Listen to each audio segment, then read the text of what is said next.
everyone, and welcome back to my podcast, Esme's Country Life.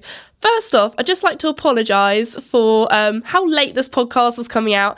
And also if I sound a little bit snuffly, because I've been really, really poorly and really, really ill lately. I meant to last week film this podcast, and I knew I was coming down with a cold, and I thought, you know what, I'll shake it off soon, it'll be fine, I'll just wait until I'm a little bit better.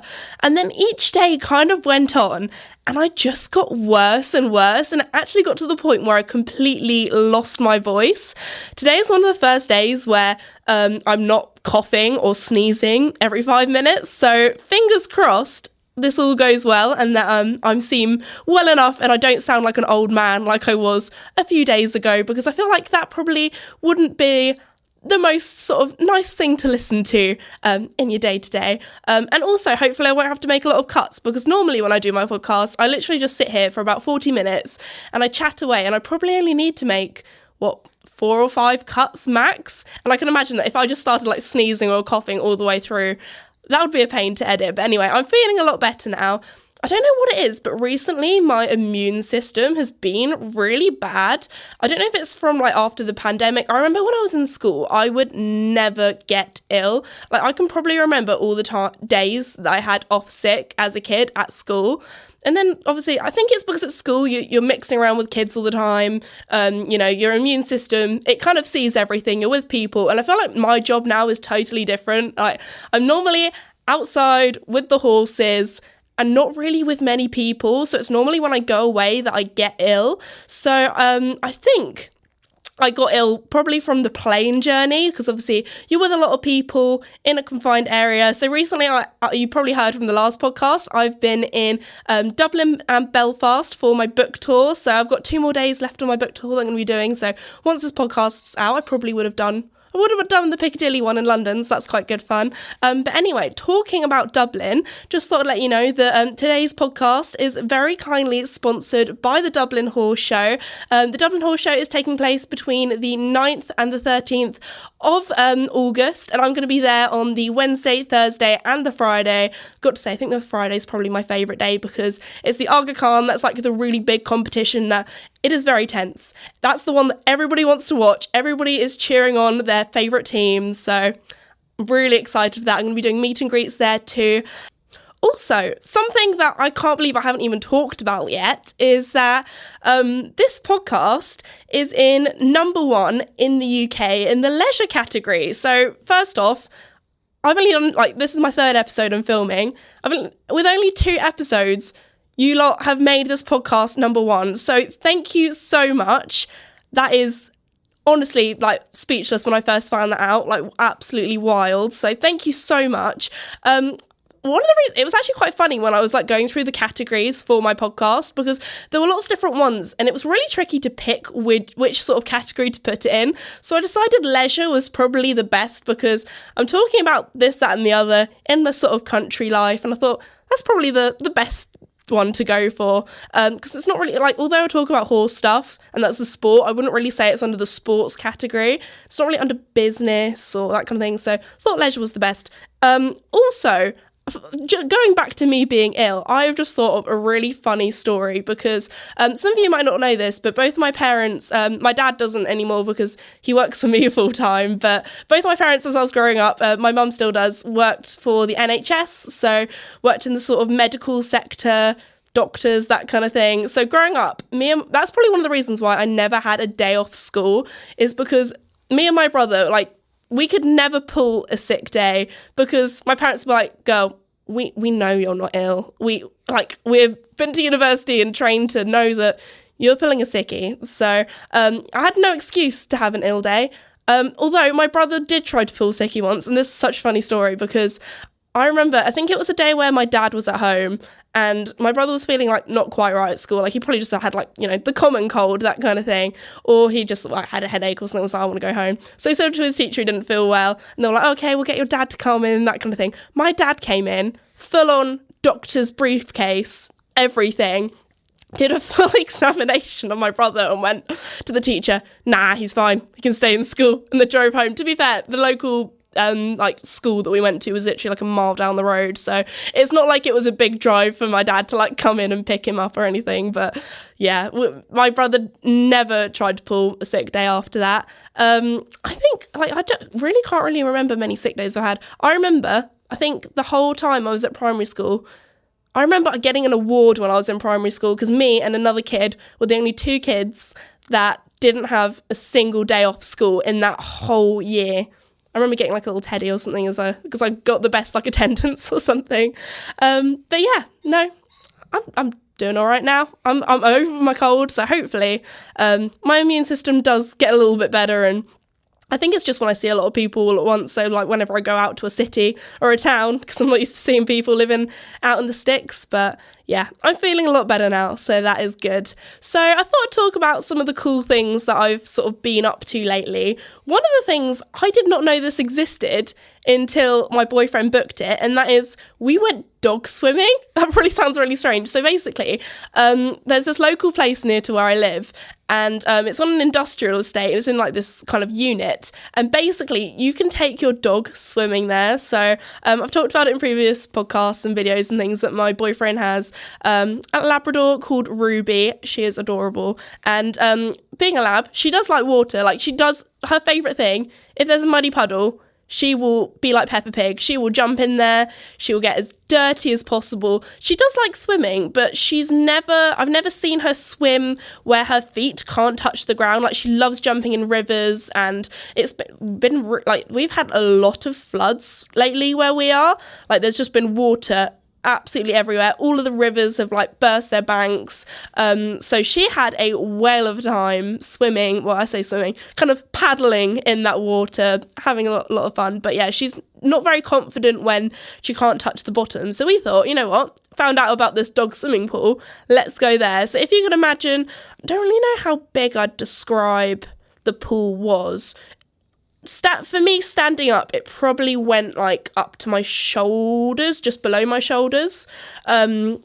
So it was quite deep, and there was a little ramp, so the dog could kind of go down the ramp first just to get kind of used to the water, that kind of thing. And it was quite warm as well. I'm very happy that it was warm. When we first walked in, I could see all the steam coming off. I was like, thank goodness, because I don't want to be standing in this pool like shivering. I am such a cold person. I get cold very easily, so I was very thankful for that. But it wasn't like hot tub temperature.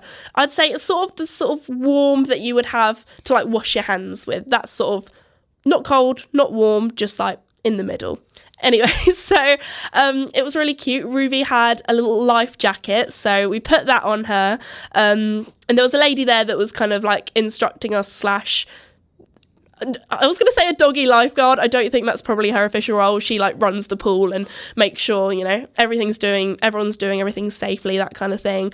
So yeah, we kind of put Ruby loves food, so there were some treats there, which is great because we were like, okay, we're gonna have to do some food bribery. And I think she really did want to come in because we were all there like in the pool, and she was like, oh, I kind of want to join in, but I think she was just a little bit nervous about getting her going in the deeper areas. So she kind of went down the ramp.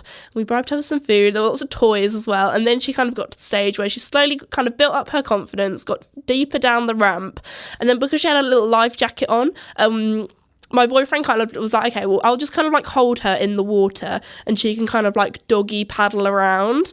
And at first she was a little bit like, oh my goodness, I can't touch the bottom. But of course, like she was with us. She was like, okay, I'm safe. Like I'm not going to be drowning anytime soon. So it was really nice. And then gradually she built up her confidence. And I think she just got so distracted by all the toys and all the treats that we had that she didn't really like realize that she couldn't touch the bottom anymore. And obviously she was floating with the life jacket on. Then she started to build up her confidence. It was really nice to see. And we were basically just throwing this toy across and we were playing fetch. And she just started to like basically dive bomb in. Not even diving, she just kind of like belly flopped it, and like she made a lot of splashes. And then gradually like she got to the stage where she was swimming really confidently, which was so nice to see, as I've never seen her like properly swim without touching the bottom. And we honestly, like, that was money well spent. If you have a dog that likes water, take them dog swimming, because I honestly have not had that much fun in like a long time. Like that, I don't know what it is, just swimming with a dog. It was incredible. It's just one of those things that you don't really, it's not something you'd normally do on just, a Friday night, that kind of thing. But there we go. I would definitely recommend that if you have any local doggy pools to you. It is like a pool literally just for dogs. Like you can't go, swimming there just to, do some breaststroke or that kind of thing. Like the pool wasn't huge. It was enough that I could like swim like a little bit to one side, but it was basically like a big freestanding paddling pool, but like a proper big deep one. It had like all insulation around it to keep it warm. But no, doggy swimming, would really recommend that. We really want to go back sometime soon because we all had so much fun. Talking about swimming, I've just thought of a really interesting / weird / funny story about when I went to Norway back in November. So I really like, when I go on holiday, I really like going on city breaks. I love going to different countries, experiencing different cultures, which I'm really, really lucky to do, especially like in my job. I'm very lucky that I do travel quite a bit. But me and my boyfriend, we wanted to go on a trip. Well, us two, and then also his brother and his brother's girlfriend. So there were the four of us together. My boyfriend and his brother went last year to Norway, and they had such a good time. They were like, okay, we need to bring the girls. That'll be really good fun. So we went on a little trip, the four of us. It was really nice. We were only there, Norway is quite expensive, so we didn't go for long. We went for, I think it was 2 nights, so we went 3 days, and the 3 days were kind of like, we woke up really, really early in the morning, got the first flight out, and then on the way home, got back really late. So we kind of made the most of the 3 days while we were out there. So the first day we kind of just had a little walk around the city, a little bit of an explore. We went and saw like the opera house and all the views from up there. And also it had Norway had proper snow when we went. So that was quite good fun. It was, very snowy. So it was quite nice being, I was going to say that probably is the first time I've been to a country where it's like proper snow. I've seen snow before, but English or British snow, it just isn't quite the same. Like we will have a few millimeters of snow and then all the schools closed, all the roads closed, nobody goes to work. The country is in panic as soon as it starts snowing over here because we're just not used to it. Especially like all the cars don't have proper like snow tires either. So it was nice to see proper deep snow. But the thing is, it didn't actually, everyone was like, oh my gosh, it was in a way like properly cold. But actually I think the UK's level of cold, I'd say, is probably worse, even though obviously we don't have snow. I think it's because everyone I know that's from like a cold country, like I've got one of my best friends is from Canada, and she says the UK cold, it's like at a different level because it's normally wet and windy, so it feels like 10 degrees colder than it actually is, even though we don't get snow very often. So because it was sunny when we went and it wasn't that windy, it didn't actually feel that cold. Also on one of the days we went for a really big hike up this hill, and then we could see the whole of Oslo, which was the city that we were staying in, from the top, and that was really beautiful. And then we were in the snow and that kind of thing. We went to this ice lake too, which was really cool. At first I was like, oh my goodness, like being very British, I was like, I do not want to walk on an ice lake in case, we fall through. But all the locals were there on it, and it must have been like a good metre or so thick ice because it is a proper cold country. But in the UK, you're very much like, the thought of walking on an ice lake is absolutely terrifying. So that was really good fun. Anyway, on to the weird story. So while we were in Norway, on our last day, we thought, okay, we've done quite a lot of different things. How about we have more of like a relaxing day? We had we had a few hours to go somewhere kind of nearish the airport before we went. So we thought, you know what, there's a really nice like spa hotel here. Why don't we go for like a little spa afternoon? We can go in the swimming pools, go in like the saunas, that kind of thing, get some lunch there. We thought, oh no, that would be a nice, idea to warm up. So we went to the spa place. My boyfriend didn't bring any swimming stuff. Luckily, the other 3 of us did bring swimming stuff. So one of the first things he did ask was like, can I buy some of your like swimming trunks? And I'm like, yeah, that's fine. You just like, you had to have this what's them called, kind of like a wristband, and it had like a little chip in, and then it was connected to like your card, so you could basically, they would track if you'd bought stuff. So if you wanted to, buy some food or that kind of thing, you could use your wristband rather than, having to bring your phone in or bring your card in or all that kind of stuff. So you could wear it in the pool and the saunas, that kind of thing. So anyway, they gave us like this little thing of instructions, and it was just like normal kind of like spa rules, like don't bring your phone in because people are, and don't, eat in the pool and that kind of stuff. And we're like, okay. And then, so we went in, thought, normal spa. Obviously, in different countries, there are different cultures. And in the UK, getting changed naked in front of everybody isn't a very normal thing. I feel like the British people, we are very reserved. So, and I've been to like Scandinavian kind of countries before, like when I was in Denmark for the World Equestrian Games, World Championships, that's what it's called now, the World Championships. I went swimming in the like pool hotel that we were staying at, and, everyone was kind of like naked in the change rooms, which, in the UK, you either have like a little cubicle or, I feel like it's probably is more hygienic. Like a lot of pools, the rules are you have to like be completely naked, have a full-on shower before you get in the pools, which when you think about it is more hygienic. But in the UK, like people literally just have their swimming costume on, jump under a shower, even if like I feel like not even everyone does that, like just jumps under the shower, doesn't even wash properly and just gets in the pool. It's like, it's got chlorine in, it's all right. So there was that. So me and Sophie, we were like, okay, we're gonna properly, shower, that kind of thing, naked. Okay, this is a bit different. Put on our swimming costumes or our bikinis. We met up with the boys, went in the pool for a little bit, swam around, and then we're like, okay, let's have a little walk around, because this was a huge spa hotel. Like there were 3 different floors that you could go on, and they had so many different saunas and steam rooms and that kind of thing. We're like, okay, let's have a little explore. I think there was one bit where I think the lady at the desk said if you are naked in the steam rooms, wrap a towel around you. So it was a little bit of a culture shock so this is like the first thing that we found quite different, is that there were people just swimming in the swimming pools like completely like butt naked, no swimming costume, no bikini, no swimming trunks, and we're like, okay, that's a little bit different. And then this lady came up to us, and she was not happy. Now, we don't know if she worked at the spa or if she was just like a spa member, but she came up to us and she was like in shock. Don't know if she was angry. She was very like to the point. And she just came up to us and she was like, what are you wearing? You're standing out like a sore thumb. You're supposed to wear the spa swimming costumes. And then she pointed at my boyfriend's brother and said, you in the red baggy trunks, you stand out like a sore thumb. And we were all just there like, oh my goodness, we're gonna like get thrown out for wearing, I don't know, what have we done wrong? So then we realised, oh goodness, we're not allowed to wear like swimming costumes from outside. And I don't know if that's for a hygiene reason or if it's for just, for a business opportunity for the spa, or because, to be fair, I had like a floral kind of swimming costume on. I think Sophie's was just like pink, but I don't know if it was for the vibes, like we were just not wearing very neutral sort of tones. I don't know if it was that. So anyway, we went round. We're like, okay, we paid all this money to get into the spa. We might as well enjoy ourselves. Okay, let's just buy, a bikini. So I chose the bikini because it was cheaper than the swimming costume. And I was like, okay, it's like an itty bitty bikini, but it's fine. Like it's cheap. To be fair, it was quite nice. Like I chose like a brown one.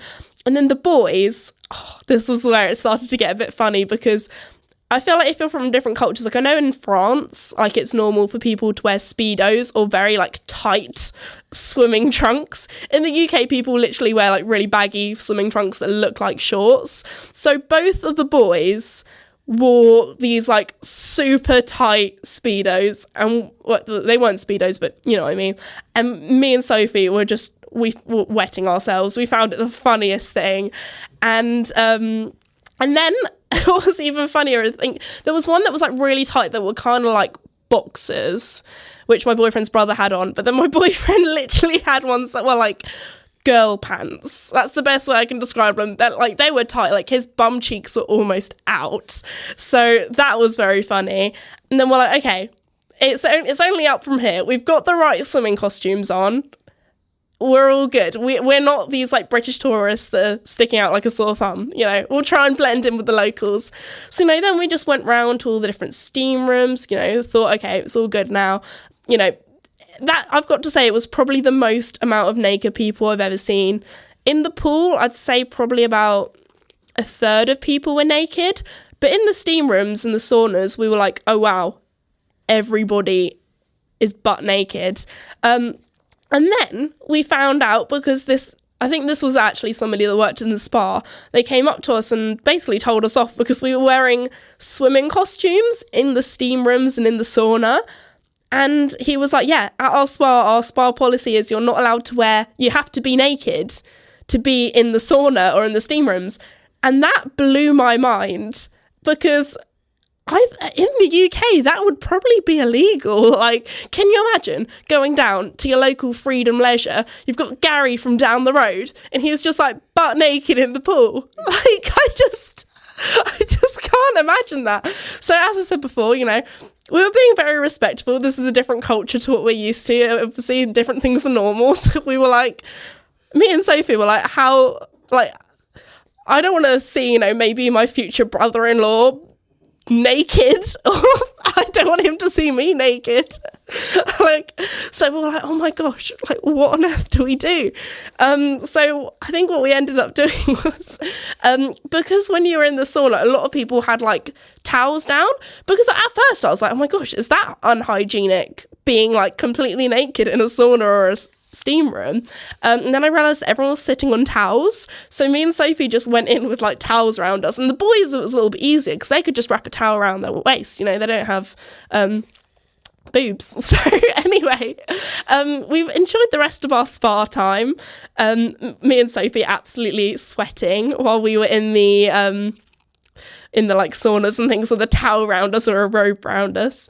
But yeah, that was my Norwegian spa experience. If you are from Norway, please let me know if that's normal or not, because I don't know if they were English tourists, let's just mug them off, let's make them buy the swimming costumes and be naked everywhere. But to be fair, there were a lot of people that were very comfortable being naked, and I feel like for anybody that is British, it was just very different to what we're used to.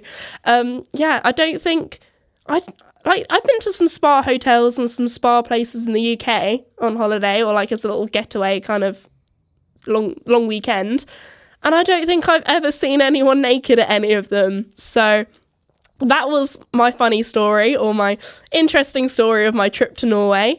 That was back in February, but yeah, a very different trip. I had a really good time though. Would definitely recommend Norway as a holiday.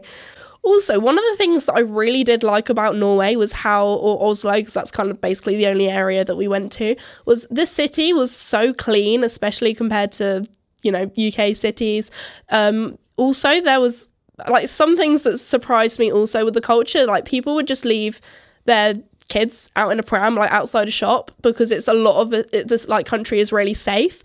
In the UK, if I had a dog, I don't think I'd even leave my own dog outside a supermarket or a shop. And I remember talking to my granddad about this, and he was like, oh, well, 50 years ago, that was probably normal. Probably a little bit more than that, 60, 70 years ago.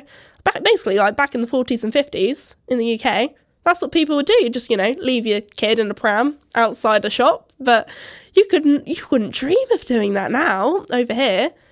God, that would scare me. I feel especially after Joey's had his injury, I am very protective over my horses. They're like my fluffy children, but I feel like I'm going to be one of those mums where I'm going to be I'm never going to I'm going to be very paranoid.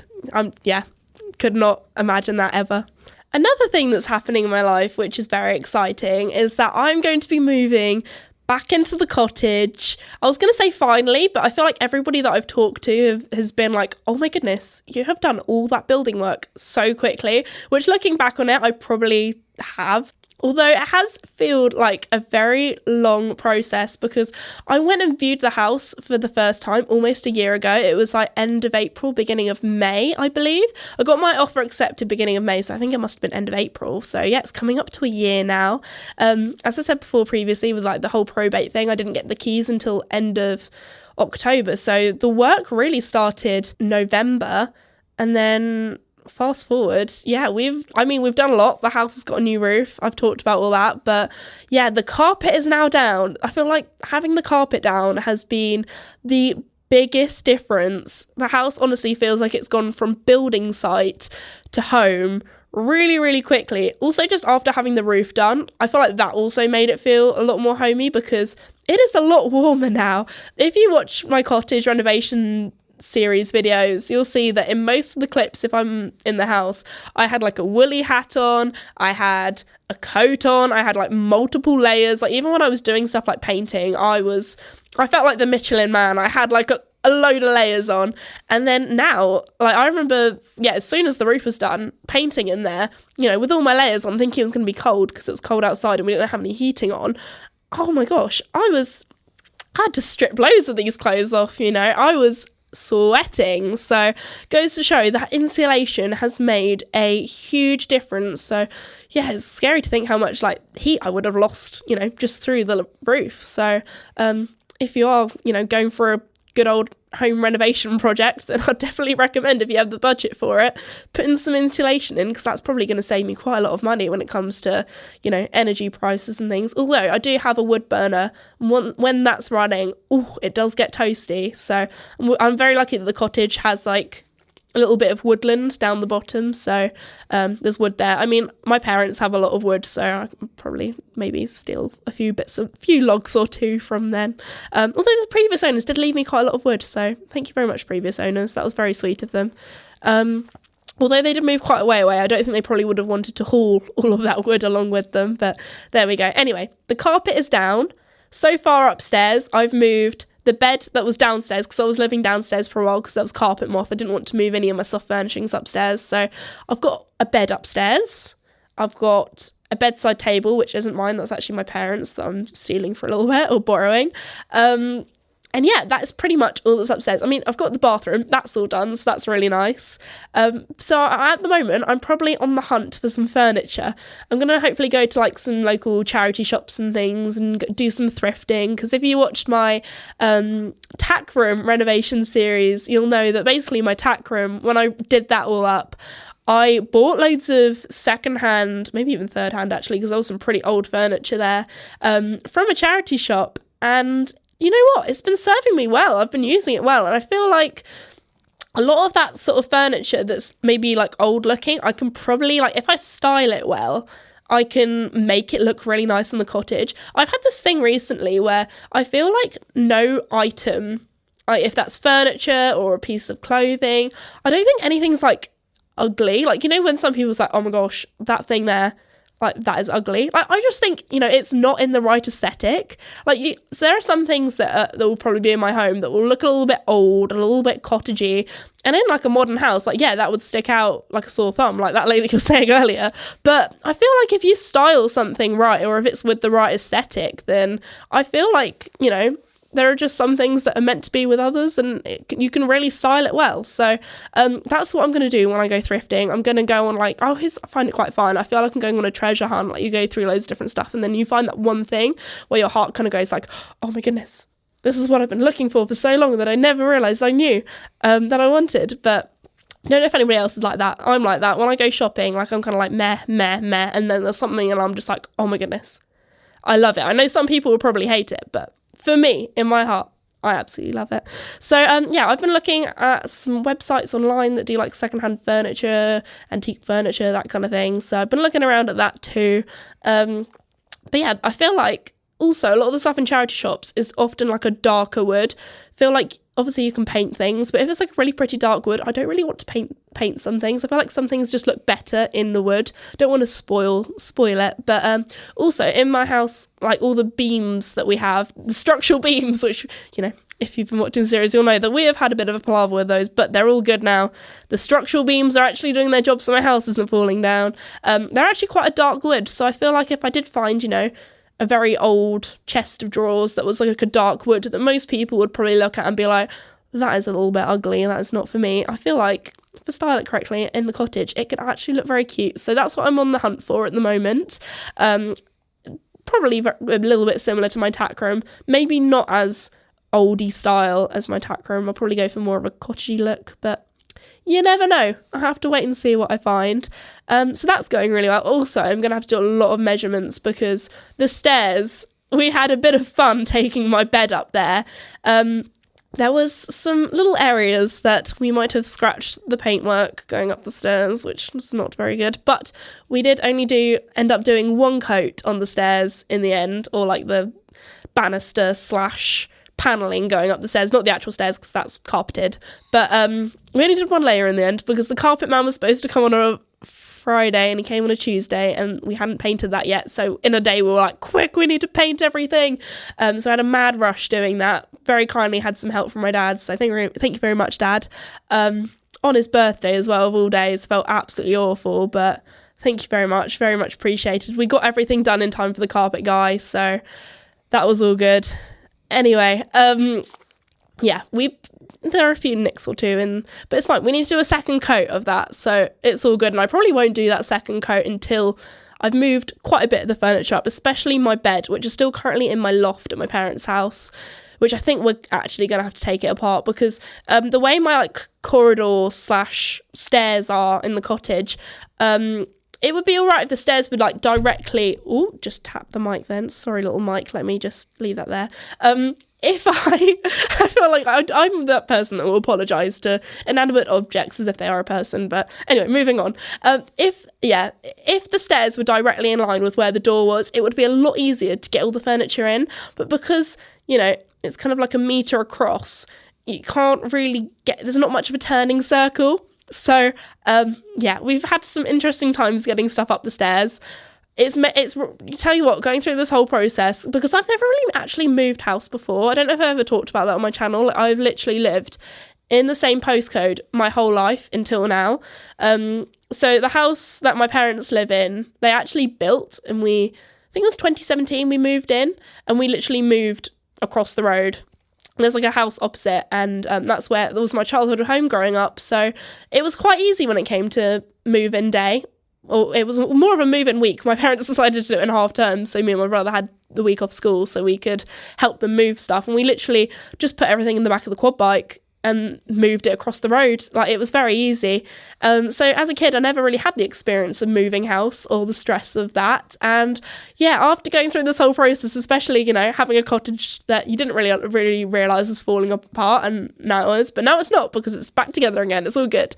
But yeah, going through all that, it's kind of made me realise, it's made me not want to move house for a little while. I feel like once I'm in and once I'm settled, I'm going to be quite happy there for a while. So, did not realise how stressful it was. Even just like little things like making sure I've changed my address on everything, because that's quite a lot. Like, also, I feel like one of the things that all of my friends have like asked me that have moved house or moved, like a lot of my friends have moved to uni or have been to uni. A lot of my friends are finishing uni this year, which is quite wild. I feel like that's gone so quickly. Maybe it's because of the pandemic, like kind of lose a year, kind of forget about that. But anyway, a lot of them ended up like ordering parcels or ordering deliveries and accidentally ordering it to their parents' house rather than to their house.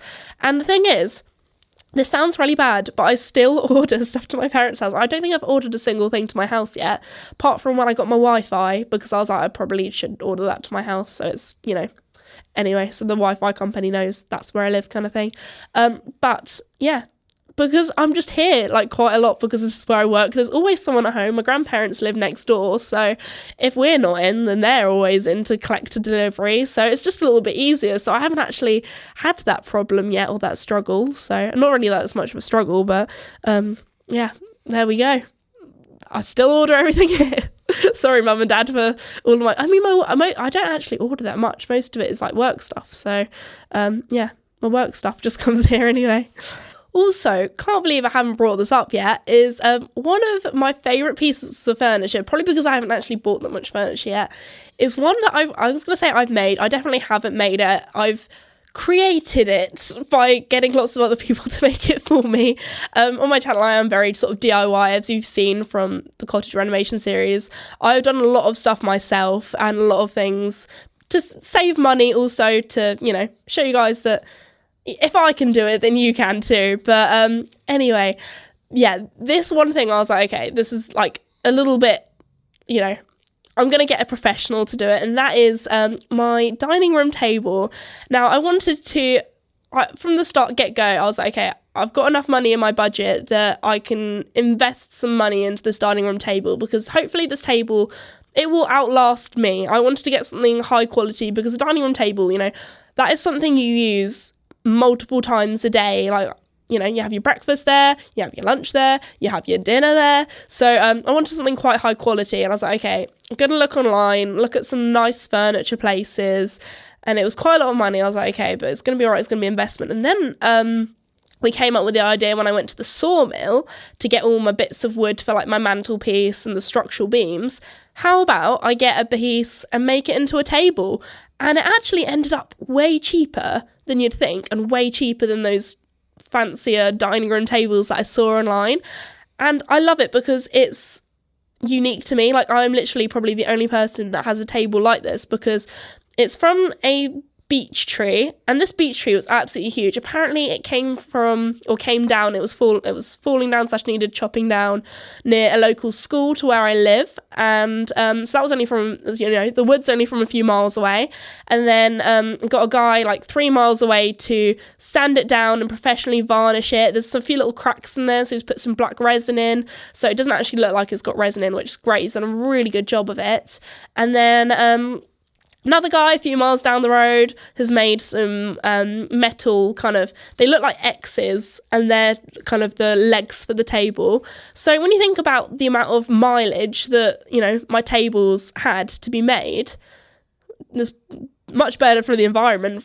It's probably like only gone like 5 miles in its lifetime from going from tree form to table form, which is incredible. And yeah, it is a work of art. Like, it is probably like a statement piece. So if you're thinking of investing your money into a new dining room I mean, it is made of wood, a dining room table, then I would recommend doing that, because oh my goodness, I love it. Like, the guy was like, do you have any children? I was like, no, but I would like to one day, and I'd like to keep this table for a long time. So he has put a good varnish / oil, I think it's probably a varnish.